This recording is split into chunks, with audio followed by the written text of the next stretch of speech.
दोस्तों, वीडियो में तो बहुत कुछ है जो आपको जानने को मिलेगा, लेकिन बहुत सारी ऐसी चीजें हैं जो अभी तक भी हम जान नहीं पाए हैं। जैसे कि भारतवर्ष में होने वाली लगातार हत्याएं। इन हत्याकांड में जितने भी लोगों की हत्याएं हुई हैं उनके ऊपर हम 10 फिल्म्स बनाने जा रहे हैं, जिसके लिए हमें आपके अनुदान राशि की आवश्यकता है।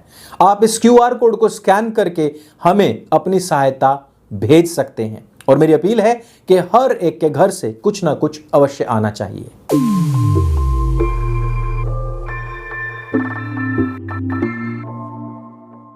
नमस्ते दोस्तों, आप सबका एक बार फिर से स्वागत है आपके अपने YouTube चैनल सत्य सनातन में। आप जिस प्रकार से देख रहे हैं कि बकरीद के दौरान स्वीडन में तो एक तरफ कुरान जलाई गई, लेकिन उसी दौरान पूरे फ्रांस में आग लगा दी गई। ऐसे विभत्स वीडियोस हैं जो मैं आपको यहाँ पर शो नहीं कर सकता हूँ, और जो हमारे टेलीग्राम ग्रुप पर जुड़े हुए हैं उनको हमने कल की जो कुरान बर्निंग वीडियो थी वो तो दे दी है, लेकिन इस वीडियो के आने के बाद में आपको फ्रांस के सारे वीडियोस टेलीग्राम ग्रुप पर मिल जाएंगे। उनको इस वीडियो के साथ में जोड़ करके देखना और स्वयं समझ जाना कि पूरे फ्रांस के अंदर कुछ 1% मुसलमानों ने कितनी आग लगाई हुई है। आज आपको समझ में आएगा कि उत्तर प्रदेश के अंदर जो आए दिन कर्फ्यू लगता था, जो आए दिन नरसंहार चला करता था हिंदुओं का, जो आए दिन आगजनी हुआ करती थी, वो जब रुकी उसके बाद में आप कितने आनंद में हैं। और इस उत्तर प्रदेश से भी कम जो पूरे यूरोप के अंदर हैं वो पूरे यूरोप को कितना जला रहे हैं। पोलैंड के अंदर भी इसी प्रकार की कार्रवाई इन लोगों ने की थी और स्वीडन में भी की थी, लेकिन पोलैंड हुआ, स्वीडन हुआ, फिनलैंड हुआ, स्विट्जरलैंड हुआ, ये सब तो सुधर गए, लेकिन फ्रांस नहीं सुधरा। फ्रांस में आज भी सेक्युलरिज्म चरम पर है। फ्रांस ने, आपको याद होगा कि जिस समय पर नुपुर शर्मा जी का बयान आया था, उस समय पर इन यूरोपियन कंट्रीज ने भारत की भर्त्सना की थी, निंदा की थी। ये वही यूरोप है जो भारत को बार बार सेक्युलरिज्म का पाठ पढ़ाता है, लेकिन एक अपराधी लड़के की हत्या के बाद में पूरे फ्रांस को आग के बारूद के ढेर पर बैठाने वाली इस कौम के निगाहों में, आंखों में इतना बड़ा स्वर का बाल है कि जरा से भी शर्म इन लोगों को आती नहीं है। भारतवर्ष में आपने देखा होगा कि हिजाब को लेकर के, बुर्के को लेकर के बताया जाता है कि ये तो बहुत ही संभ्रांत महिलाओं की पहचान है, लेकिन फ्रांस में इसी बुर्के को पहन करके महिलाएं दुकानें लूट रही हैं। एक तरफ तो गोधरा की तर्ज पर ट्रेन्स जलाई जा रही हैं, बसें जलाई जा रही हैं, दूसरी तरफ नालंदा की तर्ज पर बड़ी बड़ी यूनिवर्सिटीज की लाइब्रेरीज आग के हवाले कर दी गई है। इमानुएल मैक्रो हो या वहां की जनता, जो महिलाएं अभी तक कह रही थीं कि हमारे योनि द्वार इन रिफ्यूजीज, इन शरणार्थियों के लिए खुले हुए हैं, आज वही रिफ्यूजीज इस बात का नाजायज लाभ उठा रहे हैं, फायदा उठा रहे हैं और उन्हीं की बहन बेटियों के साथ में ना केवल दुष्कर्म कर रहे हैं, ग्रूमिंग जिहाद कर रहे हैं, लव जिहाद कर रहे हैं, बल्कि उनके भाइयों को, पिताओं को भी आग के हवाले कर दे रहे हैं। आप जरा सोचिए कि जिस समय पर नुपुर शर्मा जी को जान से मारने की धमकी दी गई थी, उस समय पर यहां का पूरा हिंदूवादी समाज आग बबूला हो जाता और धमकी देने वालों के नाक में दम कर देता, उनके घरों को जला देता, उनकी गाड़ियों को जला देता, उनकी दुकानों को लूट लेता और फिर कहता कि तुम्हारी हिम्मत कैसे हुई कि तुम हमारी बहन बेटियों को इस प्रकार की धमकी दे सको। लेकिन क्या कहा? चलो, ये तो धमकी वाली बात हुई। अजमेर दरगाह के खादिमों ने सैकड़ों हिंदू लड़कियों के साथ में सामूहिक दुष्कर्म किया, उनकी हत्याएं हुई, उनको आत्महत्याएं करनी पड़ी, उनको विस्थापित होना पड़ा, पूरे विश्व के अंदर बदनाम होना पड़ा। एक भी हिंदू ने खड़ा होकर के कहा क्या कि तुमने हमारी बहन बेटियों के साथ में ये दुष्कर्म किया, हम तुम्हारी दुकानें लूटेंगे, तुम्हारे जितने भी धार्मिक मजहबी स्थान हैं उनको जला देंगे, तुम्हारी अर्थव्यवस्था को पूरी तरीके से खत्म कर देंगे? किसी एक भी हिंदू ने कहा क्या? चलो यहां से भी छोड़ देते हैं। हिंदुओं की हत्याएं हुई, नरसंहार हुआ, कन्हैया लाल जी की सड़क पर डाल करके हत्या कर दी गई, उसके बाद भी किसी ने कहा क्या कि हम तुम्हारा जीना हराम कर देंगे?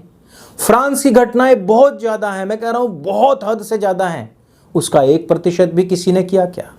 कन्हैया लाल जी का परिवार आज भी डर में है, खौफ में है। आज भी ध्रुव त्यागी का परिवार डर में है, खौफ में है। आज भी हर्षा का परिवार खौफ में है, बहुसंख्यक हिंदू होने के बावजूद भी, क्योंकि इन हिंदुओं के रक्त में रुग्णता बीमारी आ चुकी है, वायरस आ चुका है। दूसरी तरफ फ्रांस में देखिए, एक अपराधी प्रवृत्ति का लड़का था जिसको पुलिस ने रोका और फिर उसको पहले डांटा भी, धमकाया भी। उसकी मौत के बाद में पूरे फ्रांस में आग लगा दी गई। यह बताने का प्रयास किया जा रहा है कि हम लोग कितने शांति प्रिय हैं। हमारा वो लड़का निरपराध था और उसको निरपराध बताने के चक्कर में इतने ज्यादा अपराध कर दिए कि आज पूरा यूरोप दहक रहा है, धधक रहा है। वैसे कर्मफल सिद्धांत भी होता है। फ्रांस वही देश है जो उन कंट्रीज के साथ में खड़ा होता है जो अपने ही पड़ोसी देशों को आघात और नुकसान पहुंचाने का प्रयास करते हैं। भारत का अच्छा दोस्त होगा, नरेंद्र मोदी का अच्छा दोस्त होगा, लेकिन यूरोपीय लोगों की, वहां के राजनेताओं की सोच भारत को लेकर के बिल्कुल भी ठीक नहीं, यहां के नागरिकों को लेकर के बिल्कुल भी ठीक नहीं। जब भारत लोगों को चीख चीख करके बता रहा था कि हमारे इतिहास में इस प्रकार की घटनाएं हुई हैं, हमारे पास में ज्ञान था, विज्ञान था, हमारे पास में हर तरीके की नॉलेज थी, लेकिन नालंदा जैसी यूनिवर्सिटीज को बख्तियावर खिलजी जैसे लोगों ने, आक्रांताओं ने, आतताइयों ने जला दिया था। इस वजह से हम थोड़ा पीछे रह गए हैं। तब यूरोप हम लोगों के ऊपर हंसा करता था और कहा करता था कि ऐसा भी कहीं हुआ करता है क्या। बख्तियावर खिलजी की, अलाउद्दीन खिलजी की इन घटनाओं के बारे में, औरंगजेब के इस इतिहास के विषय में जो हम आज कहते हैं, उस पर यूरोप, अमेरिका हंसा करते थे। लेकिन आज उनको खुद की मेडिसिन जब सुम चखनी पड़ रही है, जब उनकी बड़ी बड़ी लाइब्रेरीज जल रही हैं, आज उनको पता लग रहा है। जब गोधरा में ट्रेन जलाई गई थी, उसके बाद में गुजरातियों ने क्रिया की प्रतिक्रिया की थी, तब अमेरिका और यूरोप ने नरेंद्र मोदी का वीजा कैंसिल कर दिया था कि ये यूरोप अमेरिका में नहीं आ सकता। लेकिन आज वही मोहम्मदीन जब पूरे फ्रांस में ट्रेन और बसेस जला रहे हैं, तब उनको ये बात मालूम पड़ रही है कि हाँ, 2002 में नरेंद्र मोदी सही था। आज पूरे विश्व को इस बात का एहसास हो रहा है कि भारत के साथ में पिछले 800 साल के अंदर क्या क्या घटित हुआ है, और उस जले हुए पर भी नमक छिड़कने का काम ईसाई मिशनरीज ने किया था, यानी कि ईस्ट इंडिया कंपनी ने किया था, अर्थात इसी यूरोपियन ताकतों ने किया था। जिस समय पर पोलैंड में इस्लाम ने इसी प्रकार से सर उठाने का प्रयास किया था, उस समय पर पोलैंड ने भारत के राइट विंग से सीखते हुए वहां पर इस्लाम को प्रतिबंधित करने का कार्य किया। लेकिन यहां पर अक्सर कर आपने देखा होगा कि दक्षिणपंथी या राष्ट्रवादी विचारधारा के लोगों को दबाया जाता है, उनको ट्रोल किया जाता है और उनके सारे के सारे आर्थिक स्तंभ तोड़ दिए जाते हैं, खत्म कर दिए जाते हैं, समाप्त कर दिए जाते हैं और उनको राह पर छोड़ दिया जाता है तड़फने के लिए। मेरे दोस्तों, पूरा यूरोप हो, अमेरिका हो, नहीं, पूरा विश्व इस बात को जान रहा है, इवन इस्लामिक कंट्रीज इस बात को जान रही हैं कि यह मानसिक बीमारी है और इसका इलाज करने की आवश्यकता है। 75% मस्जिदें अगर किसी इस्लामिक देश के अंदर बंद हो जाएं, तो आपको विचार करना पड़ेगा कि पूरे विश्व के अंदर ये जो fastest breeding, not fastest growing, only fastest breeding जो कल्ट है, इसको उसी प्रकार से वैक्सीन लगा करके रोकना पड़ेगा जिस प्रकार से फास्टेस्ट ग्रोइंग एक महामारी पिछले दिनों फैली थी। ये वही फ्रांसीसी हैं जो बैनर पोस्टर लेकर के निकलते थे और कहा करते थे कि they are not danger, they are in danger, हमें उनका स्वागत करना चाहिए। 2015 के आसपास की तारीख है जब एक छोटे से बालक की समुद्र किनारे उल्टी पड़ी लाश को दिखा करके पूरे यूरोप का हृदय पसीज दिया गया था।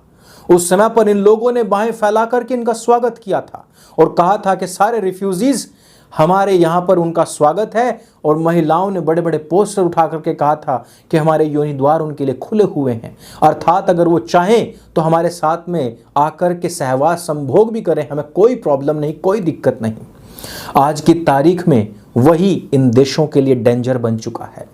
विचारधारा का मामला है, विचारधारा का। आज विश्व के बड़े बड़े लोग भी इस बात को कहने लग गए हैं कि पूरे यूरोप को अगर कोई ठीक कर सकता है इस बीमारी से, तो वो है योगी आदित्यनाथ जी। ये होती है वैश्विक छवि जिसमें बताया जा सकता है कि एक मानसिक बीमारी से निपटने का तरीका क्या हो सकता है। मैंने आपको बताया कि पूरे यूरोप से ज्यादा ये बीमारी से ग्रस्त लोग हमारे उत्तर प्रदेश में रहते हैं, लेकिन सबको सांचे में फिट कर रखा है क्योंकि बीमार लोगों को इलाज की आवश्यकता होती है और वो इलाज चल रहा है। कुछ लोग कहते हैं और अभी भी कह रहे हैं कि वो तो बच्चा था।